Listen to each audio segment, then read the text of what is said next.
ஸ்ரீமதே ஸ்ரீ வராக மகாதேசிகாய நமக. ஸ்ரீமதே ஸ்ரீ ரங்கராமானுஜ மகாதேசிகாய நமக. ஸ்ரீமதே நிகமாந்த மகாதேசிகாய நமக. ஸ்ரீமதே ராமானுஜாய நமக. திருப்பாவையும் திருவாய்மொழியும் பகுதி 7.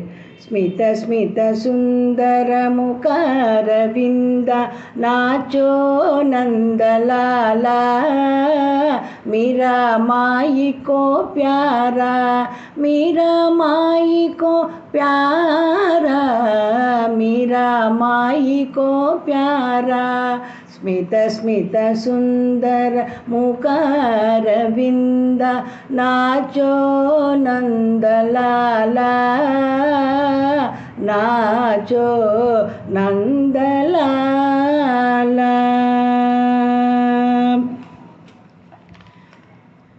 இப்போ ஆண்டாள் என்கிற தலைவி அந்த கோபிகைகள் நோன்பு நூற்கிறவாளோட கோஷ்டியோட எண்ணிக்கை எவ்வளோ இருக்குது? 4,99,991 பேர் இருக்கா. இன்னும் 9 பேர் தான் பாக்கி இருக்கா. அவளையும் விடாமல் எழுப்பின்னு போனோன்னு இப்போ அடுத்த தோழியை எழுப்புறாளாம். இவ எப்படிப்பட்டவள் தெரியுமோ? பாகவத சேர்க்கை அப்படின்ற ரசம் தெரியாதவ இல்லை, அந்த ஞானம் உடையவள் தான். ஆனால் இப்போ அதை மறந்து உள்ள தான் மட்டும் தனியாக கிருஷ்ண அனுபவத்தில் மூழ்கியிருக்கா. அதனால் அவாத்துக்கு போய் கதவை தட்டுறாளாம். என்ன சொல்லி கதவை தட்டுறாளாம்? அம்மா, நாங்கள்லாம் வந்திருக்கோம் நோன்பு நூக்கிறதுக்கு. உள்ளேருந்து பதில் வருதான், கண்டிப்பாக வந்துடுறேம்மா, நோன்புக்கு வந்துடுறேன். உன்னை கூப்பிட தாண்டிம்மா வந்திருக்கோம். நோன்பு நாளைக்கு தானம்மா சொன்னேன், நோன்பு நூக்கிறதுக்கு கண்டிப்பாக நான் வந்துடுறேன்னு சொல்கிறேனே அதான் அப்படிங்கிறாளாம். இல்லடிம்மா, பொழுது விடிஞ்சிட்டுமா, அதனால் உன்னை கூப்பிட்றதுக்காக வந்திருக்கோம். பொழுது விடிஞ்சிட்டா? உங்களுக்கு எப்பொழுதும் கிருஷ்ணனை பற்றியே நினச்சிட்டு இருக்கேன் இல்லையா, அதனால் பொழுது விடிஞ்ச மாதிரி தெரியறதுமா. நல்ல நடுராத்திரியாக தெரியறது எனக்கு. நாளைக்கு வாங்கோ, கண்டிப்பாக வந்துடுறேன். இல்லடிம்மா, பொழுது விடியந்துன்னு சொல்லி கூப்பிடுறாளாம். கீசை கீசென்றெங்கும் மானை சாத்தன் கலந்து பேசின பேச்சரவம் கேட்டிலையோ பேய் பெண்ணே, காசும் பிறப்பும் கலகலப்ப கைபேர்த்து வாசனருங்குழல் ஆட்சியர் மத்தினால் ஓசைப்படுத்த தைரரவம் கேட்டிலையோ கேட்டிலையோ, நாயக பெண் பிள்ளாய் நாராயணன் மூர்த்தி கேசவனை பாடவும் நீ கேட்டே கிடத்தியோ, தேசமுடையாய் திரவேலோரம்பாவாய். கீசு கீசென்றெங்கும் ஆனை சாத்தன் மடி உள்ளே இருக்கிற தோழியை பார்த்து சொல்கிறாளாம் ஆண்டாள். ஆனை சாத்தன் பறவைகள் பரத்வாஜ பக்ஷின்னு சொல்லுவா. அதெல்லாம் என்ன பண்ணுறது தெரியுமோ? கீச்சு கீச்சு கிச்சா கிச்சா கிச்சான்னு அதுகளே கிருஷ்ண கானம் பண்ண ஆரம்பிச்சுடுமா அப்படின்னு. ஆனை சாத்தனா ஏதாவது ஒரு பறவையை நீங்களே பழக்கி விட்டுருப்பேல்டி அப்படின்னு உள்ளேந்து பதில் வருதான். கலந்து பேசின பேச்சரவம், ஒரே ஒரு பறவை இல்லடிமா, ஆனை சாத்தன் பறவையெல்லாம் நிறைய அதுக்குள்ளேயே கலந்து கலந்து பேசிக்கிறது. அது உனக்கு ஒரு அடையாளமாக தெரியலையா அப்படின்னு கேட்டாலாம். உள்ளே இருக்கிறவ சொன்னாலாம், அது கிருஷ்ண அனுபவம் நீங்கள் பண்ணிட்டு இருக்கிற மாதிரி அதுவும் ராத்திரி பகல் இல்லாமல் கீச்சு கீச்சுன்னு உங்களை பார்த்து அதுவும் பழகி நுடுத்து போல இருக்கு, வேறு அடையாளம் சொல்லுங்கோ அப்படின்னோடனே என்ன சொல்கிறாளாம். காசும் பிறப்பும் கலகலப்ப கைபேர்த்து வாசனருங்குழல் ஆட்சியர் மத்தினால் ஓசைப்படுத்த தைரரவம் கேட்டிலையோ. இந்த ஆய்ச்சியர்கள்லாம் இருக்காளே, அவெல்லாம் தயிர் கடையிறாளே, அந்த சத்தம் உனக்கு கேட்கலையா? விடிகாலத்தால் எழுந்தவுடனே தயிர் கடையிற சத்தம் காதில் விழுந்தா மங்களமான ஒலின்னு சொல்லுவாளே, இதுலேருந்தே விடிஞ்சிடுத்துன்னு தெரியலையா? எப்படி தெரியும்? எப்படி கடையிறாளாம் அவெல்லாம்? அச்சுத்தாலின்னு புக்காத்தில் போடுற தாலிக்கு பேரான். ஆமை தாலின்றது பிறந்தாத்தில் போடுற தாலியான். இந்த 2 தாலியும் அப்படியே அவள் கழுத்தில் தொங்குறதான், பெருசாக தொங்குறதான். எப்படி கடைஞ்சாலாம் அவளுடைய சரீரத்தில் அப்படியே இந்த ஆபரணங்கள்லாம் குலுங்கிறதான், ஜல் ஜல் ஜல்னு குலுங்கிறதான். கையில் போட்டுருக்கிற வலையெல்லாம் கலகல கலகல கலகலன்னு சப்திக்கிறதான். தயிர் எப்படி இருக்கான்? அப்படியே கட்டியாக இருக்கான். அந்த கட்டியை கத்தி எடுத்து போட்டு அறுக்கிற மாதிரி இருக்கான். அந்த தயிரை போட்டு கடையிறாளாம். அந்த தயிர் கடையும் போது அதில் நீட்டமாக ஒரு கயிறு கட்டியிருக்காளாம். அந்த கயிறை பார்த்தோடனே கண்ணனுடைய தாமரைக்கண் ஞாபகம் இருந்துட்டான். உடனே என்ன பண்ணுறாளாம்? அரவிந்தலோச்சனா அப்படின்னு பாடுறாளாம். இப்படி அவளுடைய நாம சங்கீர்த்தனம், கை வளைகளின் குலுங்கல், அந்த கழுத்தில் போட்டுக்கிற ஆபரணங்களின் குலுங்கல், அந்த மத்தினுடைய ஓசை, இதெல்லாம் என்ன பண்ணுறதாம்? மேலே தேவர்களுக்கு கூட கேட்டு அவள்லாம் என்ன சொல்கிறாளாம், என்ன சொல்கிற மாதிரி இருக்கான் இந்த ஓசை.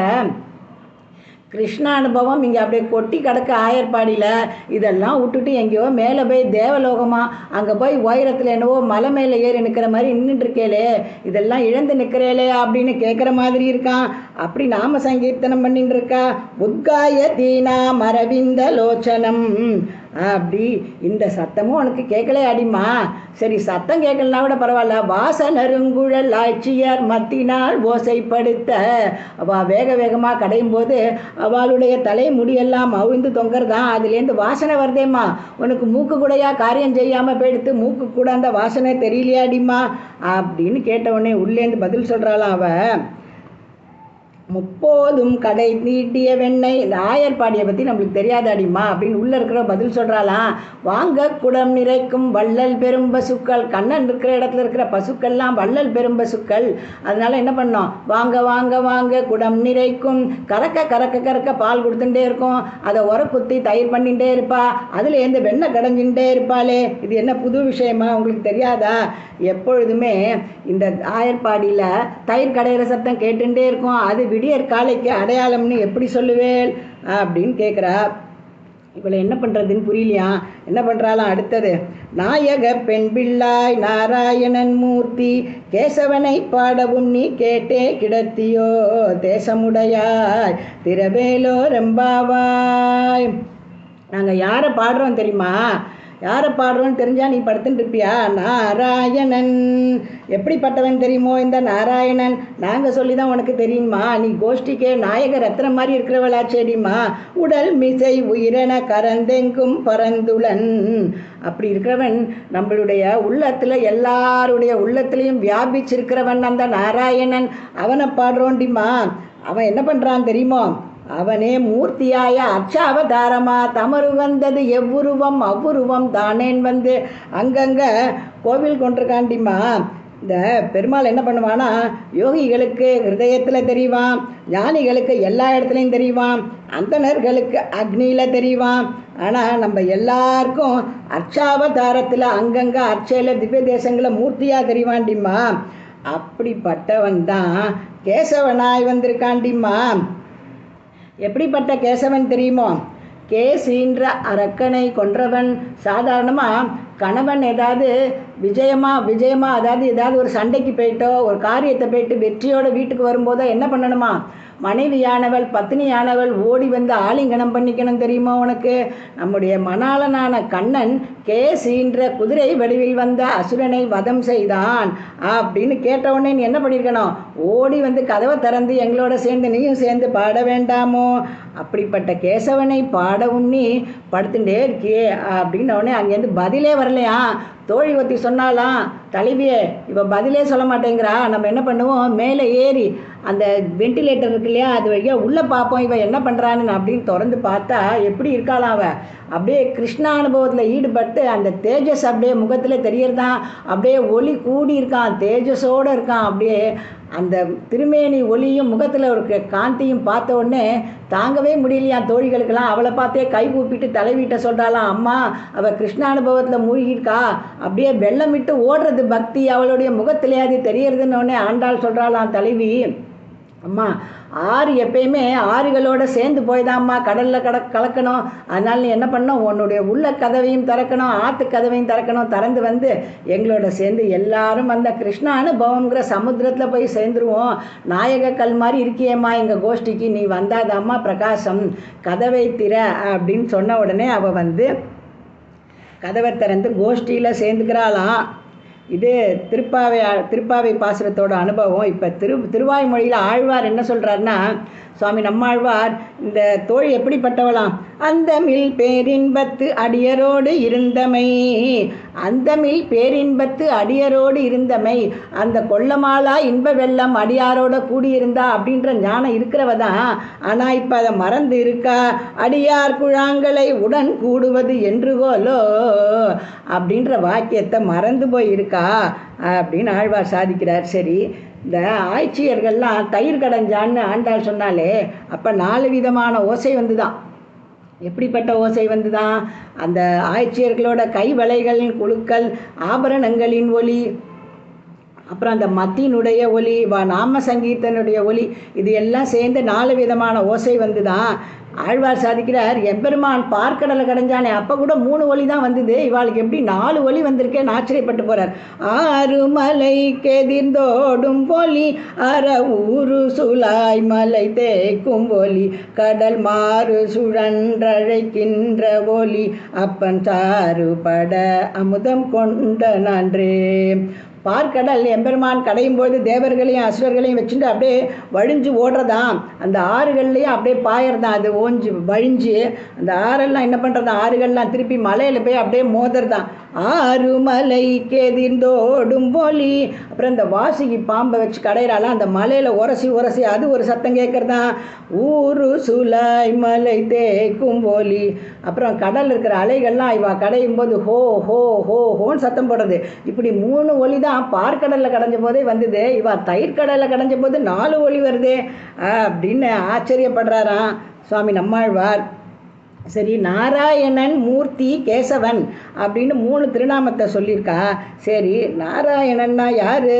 ஓர் ஆயிரமாய் உலகேழளிக்கும் பேராயிரம் கொண்டதோர் பீடுடையன், காராயின காலனன் மேனியினன் நாராயணன் நங்கள் பிரானவனே. நாராயணன் யார் தெரியுமோ? பேராயிரம் உடைய பிரான், எல்லா உலகங்களையும் காப்பவனும் அவன்தான். இப்படிப்பட்டவன் யார் தெரியுமோ? நாம் எல்லோருக்கும் உபகாரகன் அவன். எப்படிப்பட்ட உபகாரகன் தெரியுமோ? நம்ம உள்ளுக்குள்ளே இருந்தும் அவன் வியாபிச்சிருக்கான், வெளியிலேயும் இருந்தும் வியாபிச்சிருக்கான். உடல் மிசை உயிரென கரந்தெங்கும் பரந்துளன். அப்படிப்பட்ட நாராயணனுக்கு நாட்டில் பிறந்தவர் நாரணர் காலன்றி ஆவரோ. இப்படி வியாபிச்சிருக்கிறவன் எப்படிப்பட்ட ஒரு சுலபன் தெரியுமோ? நாராயண சப்தத்துக்கு நிறைய அர்த்தம் இருக்குது. அதில் வாத்சல்யம் உடையவன் அப்படின்ற ஒரு அர்த்தம் இருக்கு இல்லையா? பெற்ற தாயினும் மாயின செய்யும் நலம் தரும் சொல்லை நான் கண்டு கொண்டேன் நாராயணா என்னும் நாமம். இப்படிப்பட்ட பெற்ற தாயினும் மாயின செய்யும், தாய்க்கு முக்கியமான ஒரு குணம் என்னென்னா வாத்சல்யமா. அந்த குழந்தை மேலே ஒரு நிஷ்காரணமான ஒரு அன்பு இருக்குமா? அந்த குழந்தை என்ன தப்பு பண்ணாலும் அந்த வாத்சல்யம்ன்ற குணம் இருக்குமா? அந்த வாத்சல்யத்தினால என்ன பண்ணுவானா, நம்ம 1 2 3 4 5 6ன்னு எண்ணிக்கை நம்பரை எண்ணினோன்னா கூட என்ன சொல்வா, பிரகிருதி தத்துவங்கள்லாம் 24, 25வது ஜீவ தத்துவம்னு சொல்லுவா, 26வது எம்பெருமான். அதனால் நம்ம 1 2 3 எண்ணும்போது 26ன்ற எண்ணிக்கை வந்த உடனே என்ன கூப்பிட்டியான்னு வந்து நிற்பானா. கண்ணுள்ளே நிற்கும் காதன்மையால் தொழில் எண்ணிலும் வரும், எண்ணினி வேண்டுவம் எண்ணிலும் வரும், எண்ணினாலும் வந்துடுவான். இப்படிப்பட்ட நாராயணன் எப்படி வரான்? மூர்த்தியாய் வரானா. மூர்த்தியாக எப்படி வரா நம்மளுக்கு? எல்லாரும் உலகம் உண்ட பெருவாயா உழப்பில் கீர்த்தி அம்மானே அப்படின்னு அந்தந்த திவ்ய தேசங்கள்லாம் நம்ம கண்ணுக்கு, நம்ம ஊனக்கண்ணுக்கு தெரிகிற மாதிரி அப்படியே எழுந்தருளியிருக்கான். என்னப்பன் எனக்காய் குல என்னை பெற்றவளாய் பொன்னப்பன் மணியப்பன் முத்தப்பன் என்னப்பனுமாய் மின்னப்போ மதில் சூழ் திருவிழ்நகர் சேர்ந்தவப்பா தன்னப்பார் இல்லப்பா தந்தன தனத நீழலே. ஒப்பிலி அப்பனாய் திருவேங்கடத்தானாய் அப்படியே திருக்குடந்தேல 6ஆவமுதனாய் அங்கங்க திவ்ய தேசங்களில் நம்ம ஊனக்கண்ணுக்கு தெரிகிற மாதிரி அவன் திருவடியை பிடிக்குமாறு அப்படியே எழுந்தருளி இருக்கானே மூர்த்தி. இப்படிப்பட்ட மூர்த்தியும் கிருஷ்ணனாயும் வந்தான் தெரியுமோ விபவாவதாரத்தில். கேசவன் நாராயணன் மூர்த்தி கேசவன். அந்த கேசவன் நாமத்துக்கு எவ்வளவு ஏற்றம் தெரியுமோ? கெடுமிடராயவெல்லாம் கேசவா என்ன நாளும் ஒடுவினை செய்யும் கூற்றின் தமர்களும் குறுகையில்லார். எத்தனை கெடுதல் வந்தாலும் யமன் வந்தாலும் கேசவா என்னாகுமா? கெடும் இடராயவெல்லாம். சரி, இந்த கேசவன்கிற கிருஷ்ணனை சேவிக்கிறவாளுக்கு என்னென்னலாம் கிடைக்கும் தெரியுமோ? கேசவன் தமர் கீழ்மேல் எமர் 7 பிறப்பும் மாசதிர் இது பெற்று நம்முடைய வாழ்வு வாய்க்கின்றவா ஈசன் என் கருமாணிக்கம் என் செய் செய்ய கோலக்கண்ணன் விண்ணோர் நாயகன் எம்பிரான் எம்மான் நாராயணனாலே. நாராயணான கேசவன் என்ன பண்ணுவானாம்? ஒருவனுக்கு ஒரு வைஷ்ணவனோட சம்பந்தம் இருந்ததுன்னா ஒரு சதிர்னு சொல்வா. சதிர்னா தகுதி, யோக்கியதை அப்படின்னு அர்த்தம். எம்பெருமானதனால் நம்மளை அபிமானித்திருப்பானே இவன் நம்மவன், அது இன்னொரு சதிராம். தானே நாம்ளே எம்பெருமானுக்கு நாம் அடிமை சேஷபூதர்கள்னு தெளிஞ்ச அறிவு வருதே நம்மளுக்கு, அது சதிராம். இப்படி நம்மளுக்கு இதெல்லாம் படிப்படியாக கொடுக்குறவன் யார் தெரியுமோ? அவனுடைய வாத்சல்யத்தினால அடியேனுடைய மனசில் அவனே பூந்து இப்படி நியமிக்கிறான். அதனால் அடியேன் தெளிந்தேன். ஈசன் என் கருமாணிக்கம், என் கண்ணன் விண்ணோர் நாயகன் எம்பிரான் எம்மான் நாராயணனாலே அப்படின்னு கேசவன் திருநாமத்தை அனுபவிக்கிறார். தேசமுடையாய் ஒளி பொருந்தியவனே அப்படின்றது, ஒளி அப்படின்ற வார்த்தைக்கு எம்பெருமான் தான் அர்த்தமா. பரஞ்சோதி நீ பரமாய் நிகழ்ந்த பின் மற்றோர் பரஞ்சோதி இன்மையின் படியோவி நிகழ்கின்ற பரஞ்சோதி நின்னுள்ளே படருலகம் படைத்தயம் பரஞ்சோதி கோவிந்தா பண்புரைக்க மாட்டேனே. இந்த சந்திர சூரியர்கள்லாம் இருக்கே உலகத்தில் எம்பெருமானே, அதை எல்லாமே உன்னுடைய ஒளி பெற்றே ஒளியுள்ளனாவ ஆகின்றன. அதனால் பரஞ்சோதி, உனக்கு சமமான பரஞ்சோதின்னு ஏதாவது ஒரு வஸ்துவை சொல்ல முடியுமோ? சொல்ல முடியாது. நீ உன்னுடைய சங்கல்பத்தோட ஒரு சின்ன அம்சம், உன்னோட ஒரு சின்ன ரவன்னு சொல்லுவா இல்லையா, அந்த மாதிரி லவ லேசத்தினால என்ன பண்ணுற? இகைகஸ்தம் ஜெகத் கிருஷ்ணம் பஷ்யாத்தியாச சராச்சரம் மம தேகே குடாகேச. உன்னுடைய ஜோதிர்மயமான திருமேனியில் ஒரு இடத்திலேயே உலகெல்லாம் படைக்கின்ற பத்மனானபடியாக பரஞ்சோதியான சொல்லப்படுற நீ உலகெல்லாம் படைத்த உடனே உனக்கு ஒரு குழந்தை பிறந்தா ஒரு தகப்பனுக்கு எவ்வளவு சந்தோஷம் இருக்கும். அப்படி ஒரு குழந்தை காமியார்த்தமாக இந்த லௌகீகமாக நம்ம சொல்கிற பாஷையிலேயே குழந்தை பிறந்த உடனே அப்பாவுக்கு என்ன சந்தோஷம் கிடைக்குமோ அதையே நம்ம எப்படி கண்ட சந்தோஷப்படுறோம். அடடா என்ன ஆனந்தம், அந்த அப்பாவுக்கு என்ன ஆனந்தம்னு சொல்கிறோமே. இத்தனை சேத்தன அச்சேதனங்களுக்கும் தந்தையாக இருக்காயே, உனக்கு எவ்வளோ சந்தோஷம் வந்திருக்கும். பரஞ்சோதி நின்னுள்ளே படருலகம் படைத்த என் பரஞ்சோதி கோவிந்தா பண்புடைக்க மாட்டேனே. உன்னை எப்படி நான் கொண்டாடுறதுன்னு தெரியல, உனக்கு வர்ணிக்கிறதுன்னு தெரியல. உட்புகழ்ந்து கலந்து பரிமாறுற, உலகையே படைக்கிறாய், சூரிய சந்திரர்களுக்கும் ஒளி கொடுக்கிறாய், இப்படி தேசமுடையாய் அப்படின்னு எம்பெருமான கொண்டாடி வைக்கிறார் சுவாமி நம்மாழ்வார். இப்படி 7வது திருப்பாவை பாசுரத்தையும் நம்மாழ்வாருடைய சில பாசுரங்களையும் அனுபவித்தோம். 8வது பகுதியை நாளைக்கு அனுபவிப்போம். ஆடிப்பூர நன்னாளில் பெரியாழ்வார் மகளாக தோன்றிய திருமகளே ஆண்டாளுக்கு மங்களம் மறைகள் நான்கையும் அருளிய என் தெய்வமே சடகோபருக்கு மங்களம். நமஸ்காரம்.